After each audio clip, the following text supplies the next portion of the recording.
Imagine this. A city waking to terror. In Culiacan at dawn, once a city of surf, markets, and mariachi, there was only silence. Until the skies shattered with machine gun fire. Helicopters streaked across charcoal clouds. Streets turned into battlegrounds. Families huddled amidst gun smoke, their children's cries muffled by chaos. By nightfall, 3 hospitals were attacked, with masked assassins slaying patients in intensive care, shooting through emergency wards, and even disguising as nurses to strike the most vulnerable. Fear had become survival's currency. The violence wasn't random, this was cartel war turned inside out. It all erupted after the shadow boss of Sinaloa, El Mayo, was arrested. A betrayal, they say, orchestrated from within his own circle. And from his capture came a storm, a merciless fight over the throne he once held. Since September 2024, the death toll has spiraled, over 1,700 killed, 2,000 missing, rumors of mass graves hidden in dry cornfields, and bodies meant to terrify left hanging from bridges. In the deadliest month yet, 20 mutilated corpses were found in a van and strung like trophies under a bridge in Culiacan. But even as the body count climbed, thousands reported dead or vanished, the violence crept beyond the city limits. Offices looted, rural towns turned into extortion fronts, slow-burning kidnappings, disappearances, nothing was off-limits to this cartel war. On one side, Los Chapitos, El Chapo's sons and their brutal young enforcers, Los Ninis, armed with cruelty, fentanyl routes, and ruthless tactics. On the other, La Maiza, loyal to El Mayo's legacy, bent on reclaiming control, fueling firefights that turned neighborhoods into no-go zones, with bullets writing new borders in blood. And while bullets flew inside Sinaloa, their reach extended further. Digital influencers accused of cartel ties were targeted and assassinated. The war wasn't just physical, it was psychological, social, even viral. Now, you're about to witness it all, how a single arrest unleashed the bloody battle for El Chapo's throne, and how 6,500 lives have already been erased in the ruthless scramble for power. This isn't fiction. It's real. And it's unfolding. You are watching True Crime Cartel Originals. Before we dive into today's story, I've got one small favor to ask. If you love deep, real stories like this, tap the like button, hit subscribe, and drop a comment below telling us which city you're watching from. It helps more than you know, and it allows us to keep bringing you stories no one else dares to tell. Now, let's get into the story. To understand the bloodbath that followed, we must first go back to the man whose shadow still haunts Sinaloa, Joaquin Guzman Lora, better known as El Chapo. For decades, he was more than a drug lord. He was a symbol, both a folk hero and a ruthless killer. In Badiraguato, locals whispered that he gave food to the poor, built schools, and paid hospital bills. But beyond those valleys, he was a ghost who controlled a multi-billion-dollar empire, flooding the United States with cocaine, heroin, meth, and fentanyl. The Sinaloa cartel reached into more than 50 countries. A machine so vast it dwarfed the Medellin cartel. U.S. officials compared him to terrorists. Yet in Mexico, his legend only grew, songs sung in his honor, murals painted in his name. To some, a Robin Hood. To others, a monster. In February 2014, the impossible happened. Mexican Marines stormed a beachfront condominium in Mazatlan.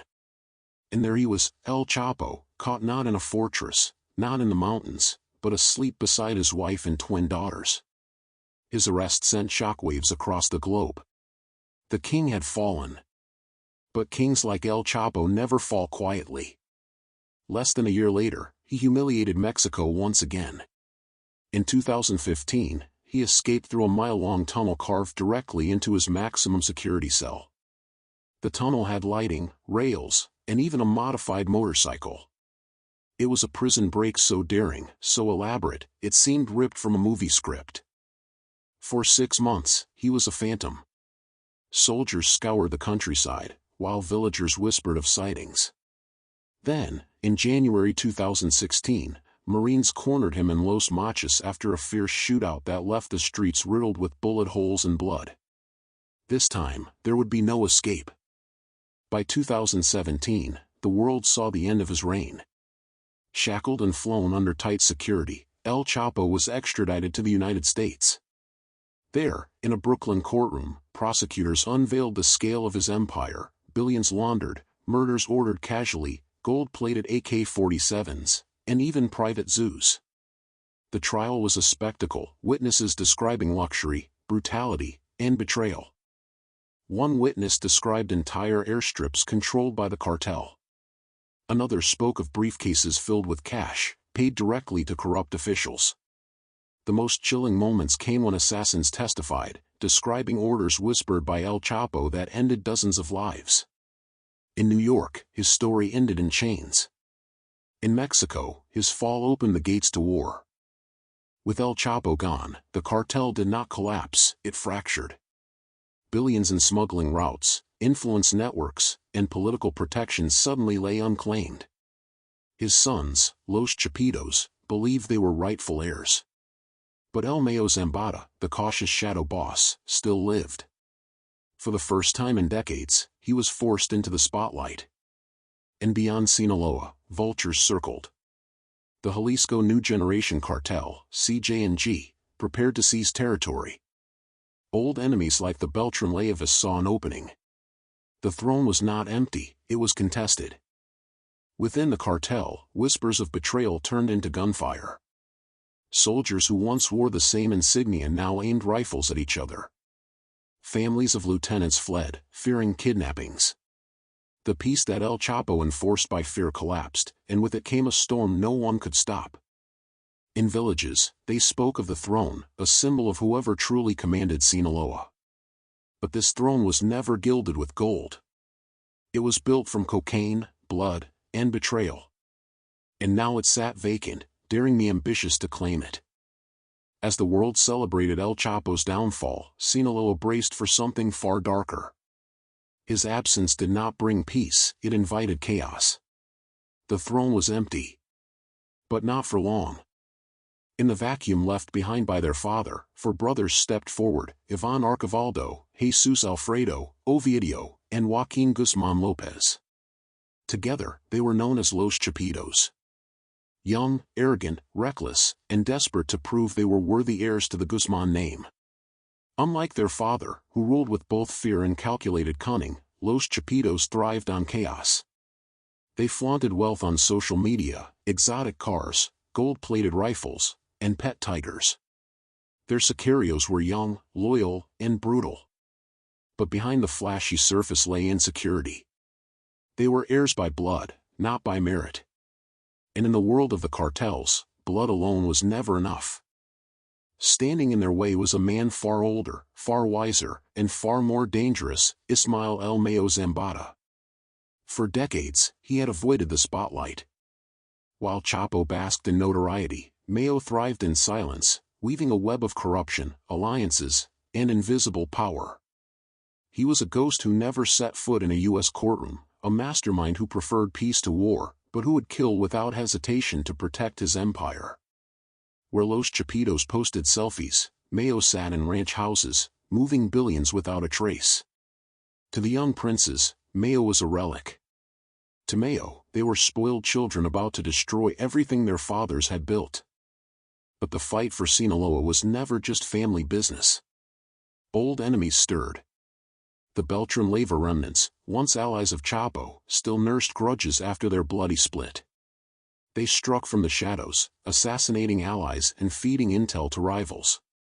And beyond Sinaloa loomed an even greater threat: CJ&G, the Jalisco New Generation Cartel, led by Nemesio Oseguera Cervantes, El Mencho. Ruthless, militarized, and expanding at a terrifying speed, CJ&G was eager to carve into Sinaloa territory. For the first time in decades, the cartel founded on unbreakable discipline faced enemies circling from all directions. What began as whispers soon exploded into gunfire. In Sinaloa's mountains, convoys of sicarios clashed at night, pickup trucks with mounted machine guns roaring down dirt roads, tracer rounds lighting the sky. Families of lieutenants disappeared, their bodies turning up in ditches days later, wrapped in plastic. Others were strung from bridges as warnings. Villagers spoke of armed men forcing their way into homes, taking sons at gunpoint to fight for the Chapitos, or die refusing. And in Culiacan, loyalty became a deadly gamble. One wrong meeting, one careless phone call, and you were marked for execution. But even as they fought outsiders, cracks formed from within. Ivan Archivaldo, the eldest, wanted to command with violence and fear. Ovidio, known as El Raton, preferred negotiations and strategy. Their arguments spilled into the open, brothers pitting lieutenants against lieutenants, friends against friends. One brother ordered executions the other had forbidden. Entire villages switched allegiance overnight, uncertain who truly gave the orders.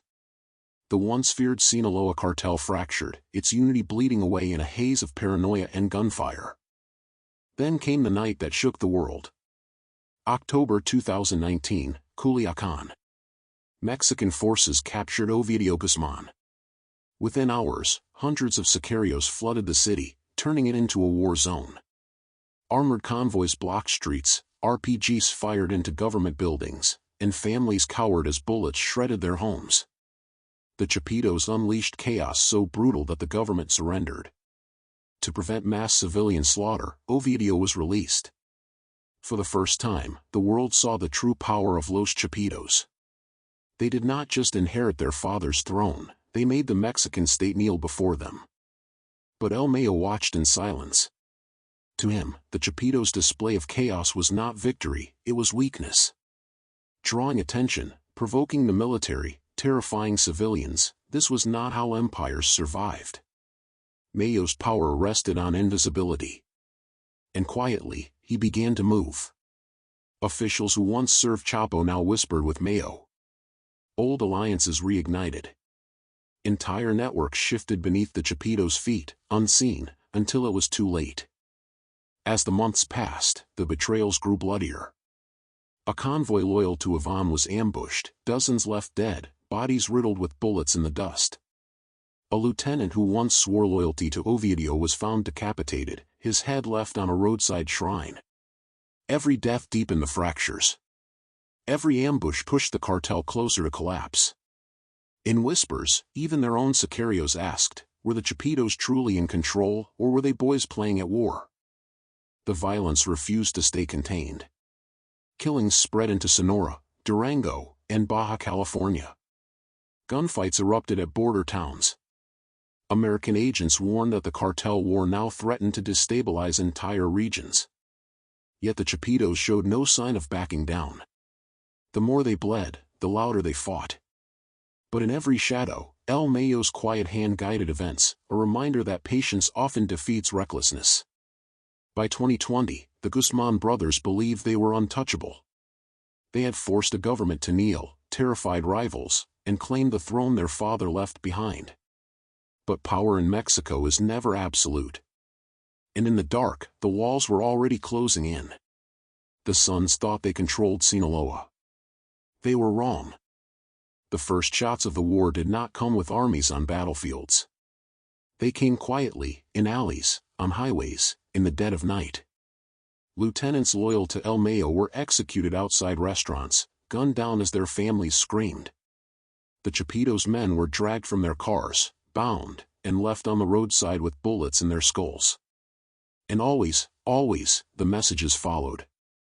Cardboard signs pinned to corpses, written in red ink or smeared in blood, warnings, threats, declarations of loyalty. They were not just killings. They were announcements. Proof that the first war for El Chapo's throne had begun. The violence spread like wildfire. Markets, bus stations, even hospitals, now hunting grounds. No one was safe. Gunmen on motorcycles executed rivals in broad daylight, vanishing before sirens could sound. Cities lived in fear of the sound of engines at night. Mothers pulled children indoors, doors were locked, lights extinguished. A knock on the door could mean a family member was next. But the bullets did not stop to ask who was guilty. In schools, children threw themselves to the floor as gunfire rattled outside. Teachers prayed out loud as walls shook from nearby explosions. Families in small towns hid beneath mattresses, hearing sicarios clash outside with rifles that never seemed to run out of ammunition.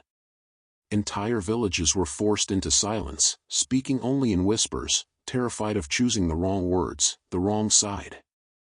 One woman remembered the night the war reached her street. She watched from a crack in her shutters as men with rifles dragged 3 neighbors into the road. They begged, they pleaded, then the gunfire began. When it was over, the men were gone, but the bodies remained. On their chests lay messages scrawled in black marker, "This is what happens to traitors." For her, and for thousands of others, it was proof that the war was no rumor. It was at their doorstep. The government tried to respond. Soldiers rolled into Sinaloa in convoys, helicopters circling overhead. But for every platoon, there were 5 times as many cartel gunmen. Military trucks were ambushed on highways, their crews forced to surrender as sicarios paraded their weapons in videos. Soldiers begged for reinforcements that never came. In some towns, the army withdrew altogether, leaving civilians alone in the crossfire. And in the silence that followed, the cartels tightened their grip. But not every battle was fought with bullets. Some were bought. Police chiefs were found driving luxury cars far beyond their salary. Judges quietly released captured cartel commanders. Mayors dined with men whose hands were stained in blood. The war wasn't just on the streets. It was in the shadows of politics. The cartel didn't just outnumber the state. They outpaid it. For the ordinary people of Sinaloa, life became survival. Farmers abandoned fields, shopkeepers shuttered businesses, families fled north to the border in hopes of escape. Yet even as they ran, the violence followed. Highways turned into gauntlets, cartel checkpoints deciding life or death with a glance. For some, it was safer to stay and risk the bullets than to flee and face certain capture. And still, the cartels wanted more than obedience. They wanted loyalty. Videos spread across social media, sicarios showing off arsenals of rocket launchers, 50 caliber machine guns, and convoys larger than military patrols. Songs glorified the bloodshed, turning killers into legends. It was no longer just war. It was spectacle. A show of strength designed to break spirits before a shot was ever fired. And so, by the end of that first year of war, silence ruled Sinaloa. Markets closed early. Churches emptied. Entire neighborhoods stood abandoned. The people no longer asked who ruled them, they already knew. The question was only which face of terror would arrive at their door that night. For months, the killings were Mexico's dark secret. The government downplayed the chaos, insisting it was under control. But the graves kept filling. The fires kept burning. The silence kept growing. And then, came the day the world could no longer look away. The day the true power of the cartel was revealed. October 17, 2019. It was supposed to be just another quiet afternoon in Culiacan, the heart of Sinaloa. People shopped at markets, children walked home from school, soldiers patrolled without urgency. But within minutes, everything would collapse into chaos. At 3:15 p.m., Mexican soldiers surrounded a modest house in a wealthy neighborhood. Their target, Ovidio Guzmán Lopez, one of El Chapo's sons, known as Los Chapitos. Quiet, almost unassuming, but a crown jewel of the war for succession. Inside the house, Ovidio looked out the window. He was cornered. The army had him. Or so they thought. For the government, it seemed like a victory. After years of humiliation, after thousands of lives lost, they had trapped a son of El Chapo. Ovidio surrendered without firing a shot. Soldiers cuffed him, preparing to move him into custody. But outside the gates, a storm was brewing. Because the cartels had eyes everywhere. And news of Ovidio's capture traveled faster than gunfire. Minutes later, the city's streets began to roar. Pickup trucks mounted with heavy weapons rolled in. Men in ski masks, body armor strapped across their chests, brandishing machine guns that looked more suited for war than crime. Civilians screamed and ran for cover. Within the hour, hundreds of sicarios poured into Culiacan. The army's ambush had become a city under siege. The firefight began without warning. 50 caliber rounds ripped through walls, cars, and even armored vehicles. Soldiers huddled behind cover as bullets sparked off concrete. Smoke and fire filled the air. From rooftop to rooftop, sicarios fired RPGs, helicopters hovered overhead but were driven back by relentless gunfire from the ground. This was no chase. This was a battle. A war, in broad daylight, in the heart of a city of 1 million people. Trapped between soldiers and sicarios, civilians lived their worst nightmare. Mothers dragged children under tables, entire families lay flat on supermarket floors as gunfire rained outside.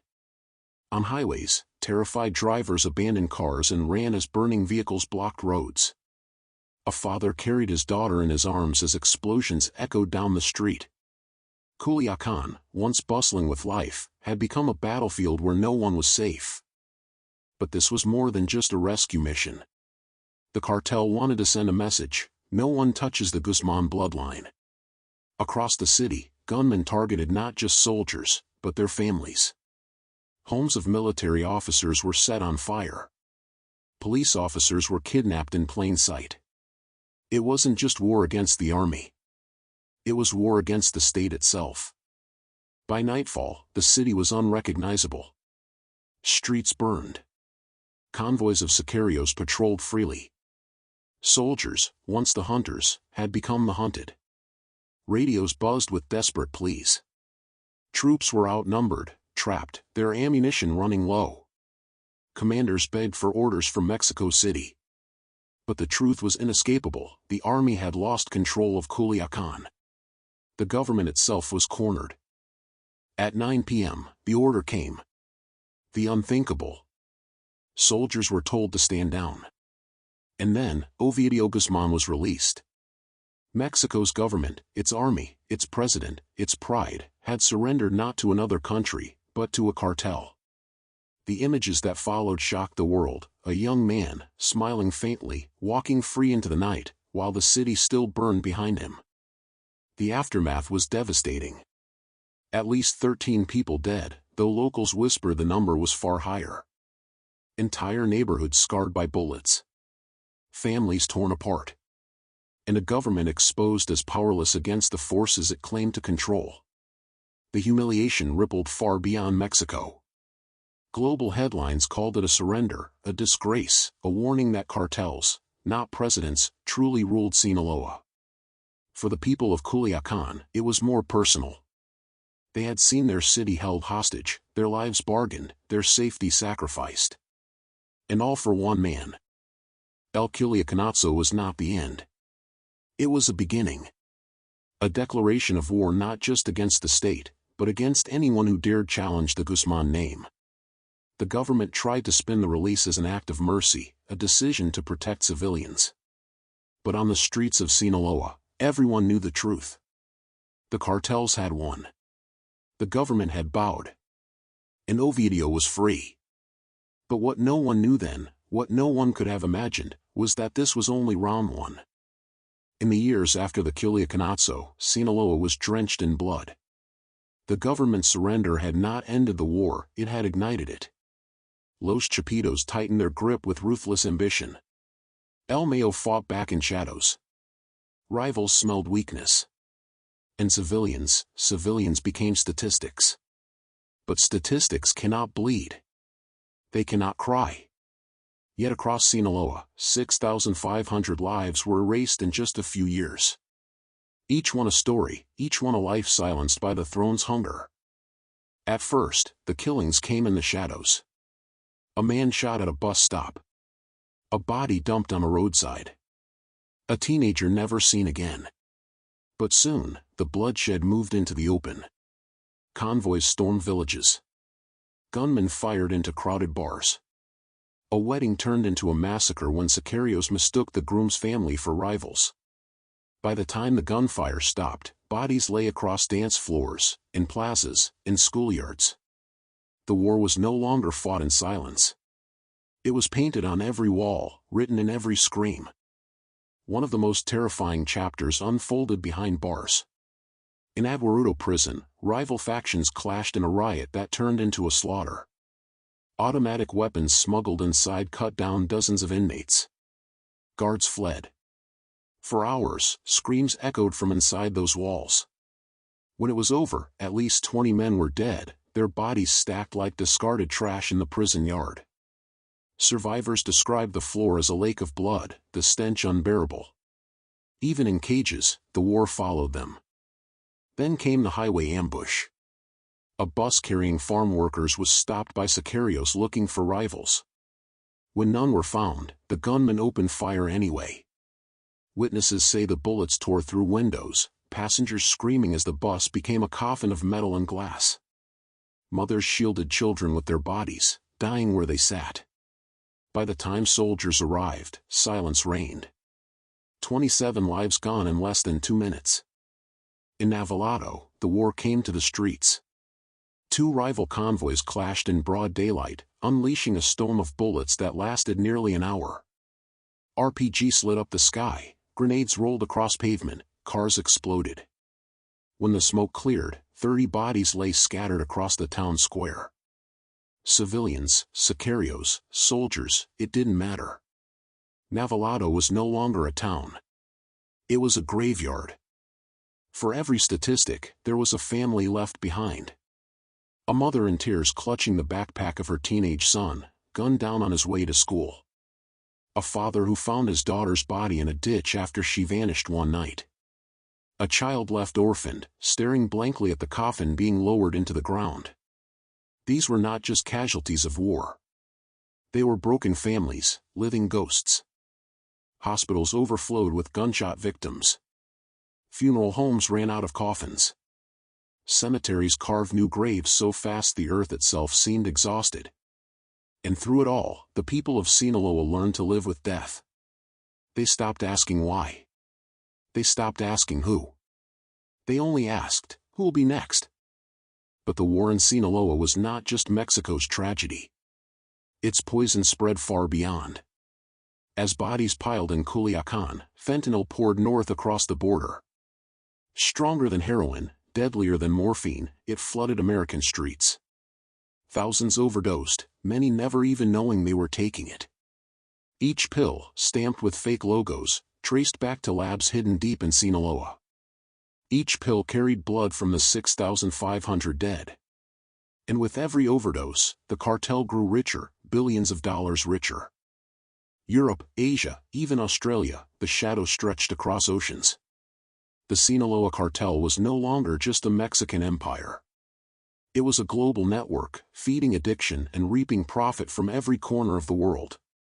And back in Sinaloa, the bodies kept falling.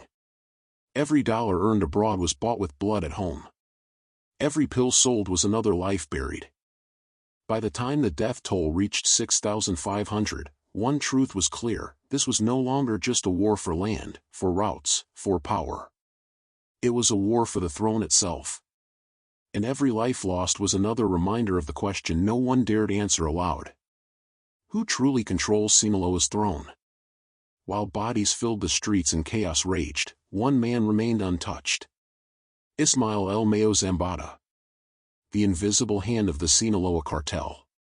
The ghost in the machine. For over 4 decades, he survived, never captured, never killed, never dethroned.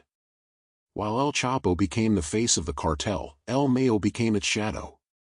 No photos. No public appearances. Only whispers. He bribed officials, cut deals, disappeared when the fire grew too hot. He didn't need corridos or headlines. His power was silence. His throne was fear. In contrast, Los Chapitos were loud. Flashy. Reckless. They flaunted cars, mansions, women, and firepower. Where El Mayo thrived in shadows, El Chapo's sons bathed in neon. Their methods were brutal, public, designed to terrify. When a rival refused to bow, they kidnapped his entire family. When police blocked a shipment, they unleashed narco blockades, burning buses across highways, turning cities into prisons of fire. The blockades became their signature.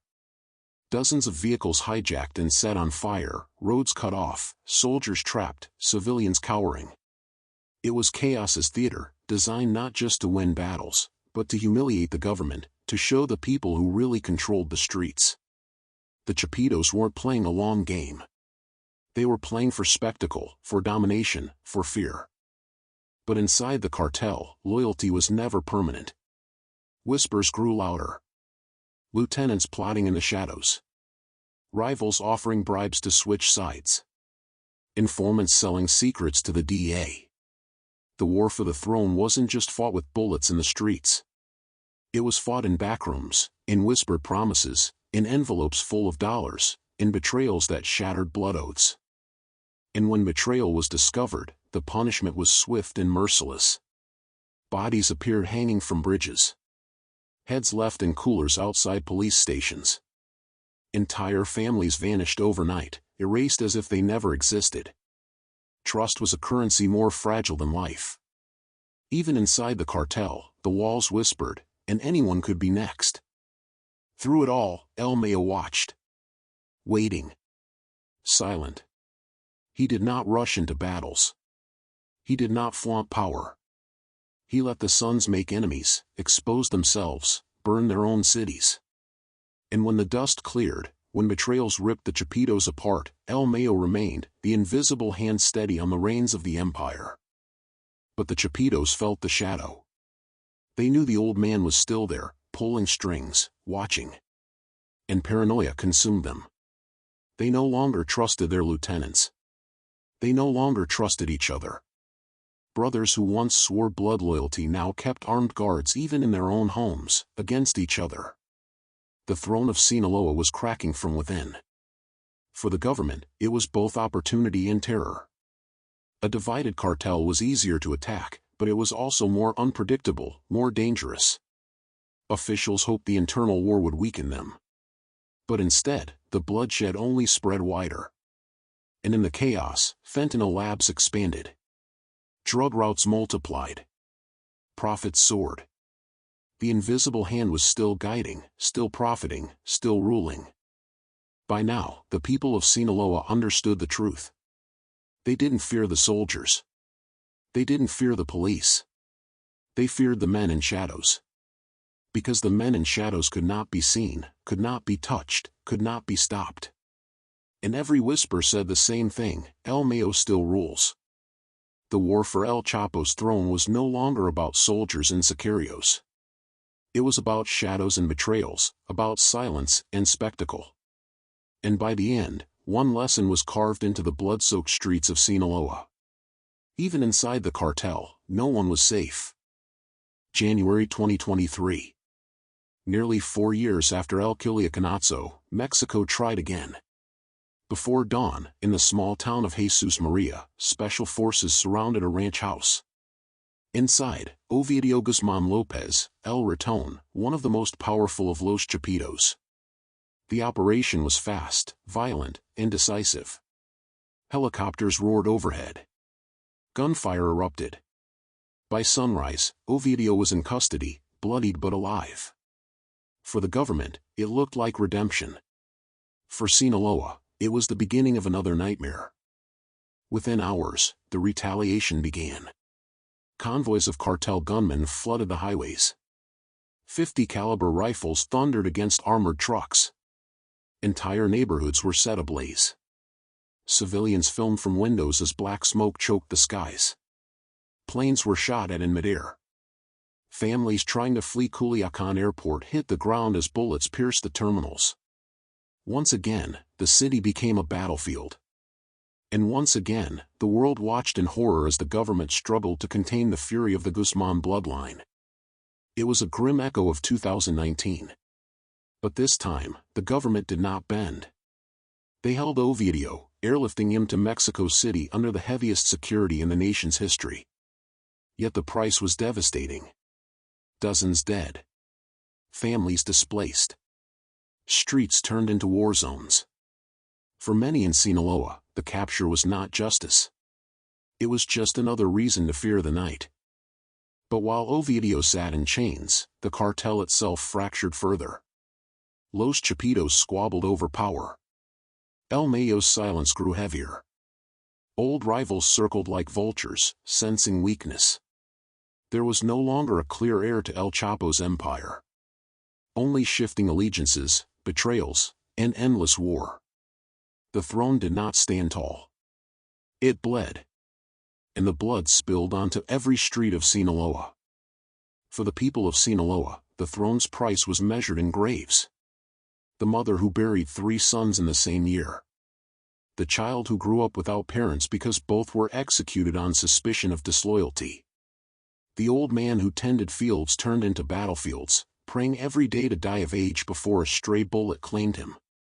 6,500 dead, and still the number climbs. Behind each number is a face. A story. A life cut short by a war that has no end. And beyond Mexico, the war spilled silently into veins across the world. Fentanyl, cheap, potent, unstoppable, flooded the United States, leaving tens of thousands of overdose victims every year. Pills stamped in clandestine labs, sold on dark streets, found in suburban bedrooms. The same empire drowning Sinaloa in blood was drowning the world in poison. And still, the money flowed back, billions of dollars feeding the war, feeding the throne, feeding the silence.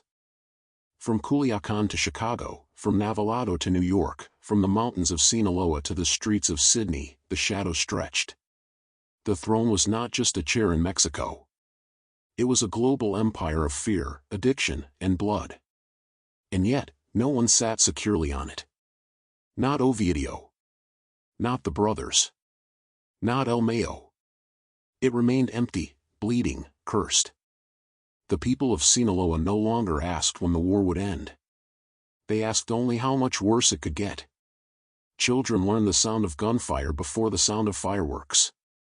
Families planned escape routes instead of vacations. And every funeral was followed by another, and another, until grief itself became routine. The throne demanded blood, and blood it received. And so, the story circles back. To El Chapo's fall. To his son's rise. To El Mayo's shadow. To the thousands buried in silence.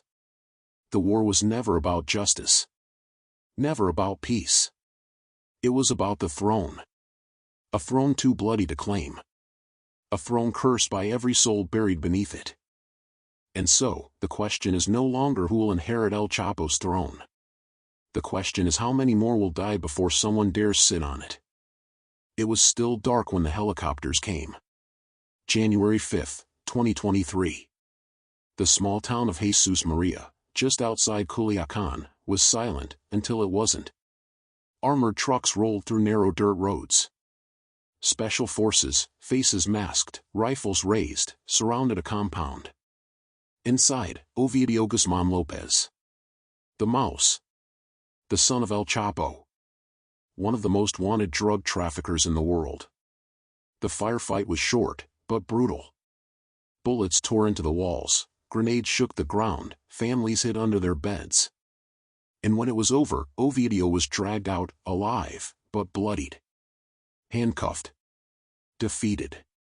For the government, it was a symbolic victory. For Sinaloa, it was the opening of yet another wound. The throne does not forgive.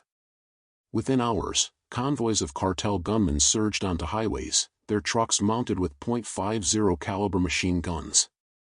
Black smoke rose as vehicles burned in the streets. Civilians filmed from their windows as armored gunmen took over intersections, dragging innocent drivers from their cars. At Culiacan's airport, chaos unfolded in real time. Families fleeing on planes ducked as bullets shattered glass and pierced the fuselage. Entire runways shut down under the rain of gunfire. Even passenger jets were targets. The city was under siege. Not by a foreign army, but by its own sons.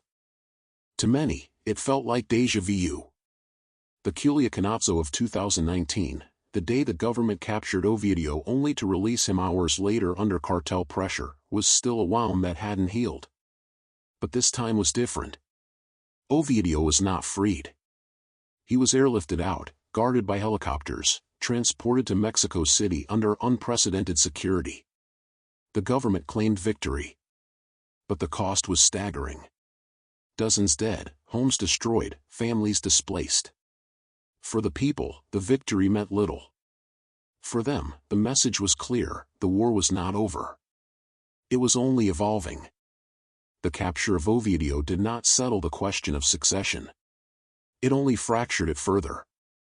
Los Chapitos, the brothers left outside prison walls, scrambled to maintain control. But whispers grew louder, disagreements over money, betrayals over territory, brothers turning on brothers. And somewhere in the shadows, Mayo Zambada still lived. The invisible hand. Untouched, unseen, perhaps waiting for the perfect moment, or perhaps letting chaos weaken everyone else. The empire El Chapo built now stood divided. Not one crown, but many. Not one heir, but too many. And in Sinaloa, division is not weakness. It is blood. And always, beneath the headlines and the bloodshed, were the people. The mothers who buried sons without justice. The children who learned to crawl to the sound of gunfire. The families forced to abandon homes, farms, and lives built across generations. The statistics said 6,500 dead.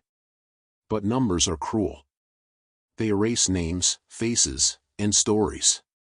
Behind each figure is someone who laughed, who loved, who lived. Someone who didn't survive the throne's hunger for power. But the throne's reach stretched far beyond Sinaloa.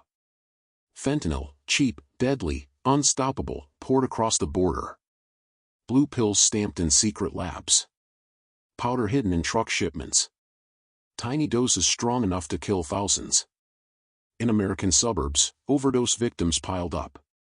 Teens, parents, soldiers, athletes, it spared no one. In 2022 alone, nearly 70,000 Americans died of fentanyl overdoses. That is Sinaloa's most devastating export, not bullets, but poison.